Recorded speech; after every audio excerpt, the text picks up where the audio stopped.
ஓம் ஓம் ஓம் ஓம் ஓம் ஓம்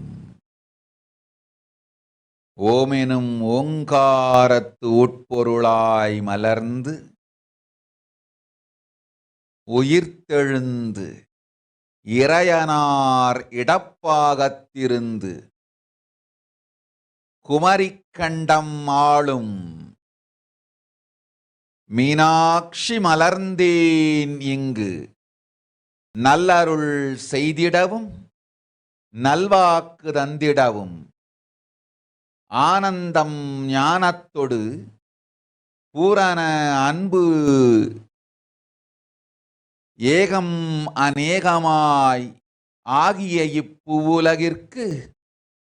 பரமசிவன் ஞானம் தர வந்தேன் பராசக்தி மீனாட்சி.